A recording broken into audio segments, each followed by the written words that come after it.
اپنی ڈیلی کی روٹین کو فالو کرتے ہوئے بڑے برتن میں نے واش کر دیے ہیں اور باقی ڈش واشر میں لگا دیے ہیں، اور اس کے بعد سپرے سے ایک دفعہ پورا کچن کلین کرتی ہوں اور اپنی فیملی کو بتا دیتی ہوں کہ میں نے کچن کو خدا حافظ کہہ دیا ہے، تو اب آپ ہی رسپانسیبل ہیں، جس نے جو کھانا ہے نا، جو بھی برتن یوز کریں گے اس کو پھر واش کر کے بھی رکھنا ہے، اور مجھے صبح کچن کلین چاہیے۔ تو الحمدللہ ان کو پتہ ہے، اگر میں سو بھی جاؤں نہ بھی کچن میں آؤں تو ورشی بچوں کو کہتے ہیں کہ صبح ہماری خیر نہیں ہے، کچن گندا نہیں ہونا چاہیے۔ باقی گھر کے معاملے میں تو لیزی بندہ ہو ہی جاتا ہے، لیکن کچن جو ہے نا یہ صاف ستھرا ہونا چاہیے، اور کچن عورت کی پہچان ہے، اس کی صفائی، اس کا اچھی طریقے سے مینیج کرنا۔ اور پھر کاکروچز بھی آ جاتے ہیں، اینٹس آ جاتی ہیں،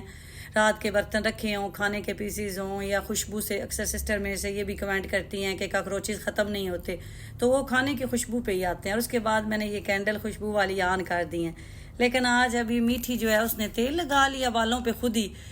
تو اب میں نے کہا پوری رات اب تیل لگا رہے گا تو بال چپ چپ اس کے کرتے رہیں گے، اس سے اچھا ہے وہ ابھی بات لے لے۔ تو اس نے بات لیا ہے، تو پھر میں نے کہا تھوڑی میں اسے چائے دودھ پتی سی بنا کے دیتی ہوں، ساتھ ایگ بوائل کیے ہیں،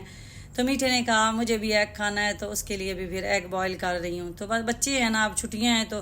کام ختم ہی نہیں ہوتے، ایک دفعہ آپ کچن صاف کر کے جائیں پھر بچے کہتے ہیں جی یہ کھانا ہے، تو مجھے بڑی الجھن ہوتی ہے کہ ایک دفعہ میں کچن کو سے جان چھڑوا لوں نا، اور اس کے بعد ہی پھر میں نماز پڑھتی ہوں، امی سے بات کرتی ہوں، تو پھر روٹین خراب ہو جاتی ہے۔ تو آج بھی کچھ ایسے ہی ہوا ہے۔ تو اب یہ جو میٹھی ہے، اب اسے ایگ تو پسند نہیں ہے، تو بس یہ کہہ رہی ہے کہ آپ نے ایگ کیوں بنایا ہے، چائے جو ہے وہ تو میں پی لیتی ہوں۔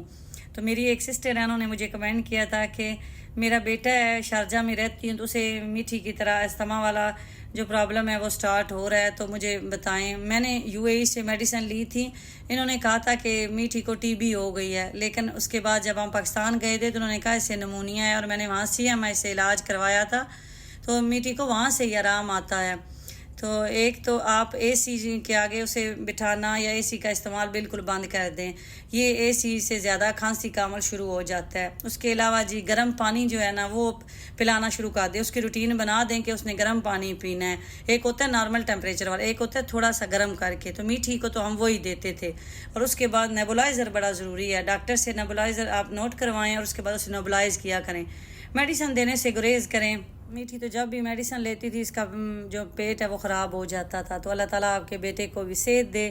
اور جی چائے کے ساتھ چاول بڑے اچھے لگتے ہیں، امی کے گھر کی یاد آ جاتی ہے، ہم بچپن میں یہ کھاتے تھے، تو آج بھی میں نے یہی کیا ہے، چائے بنائی ہے اور ساتھ چاول۔ آپ میں سے کون کون کھاتا ہے؟ تو آ جائیں جی، آپ بھی جوائن کر لیں۔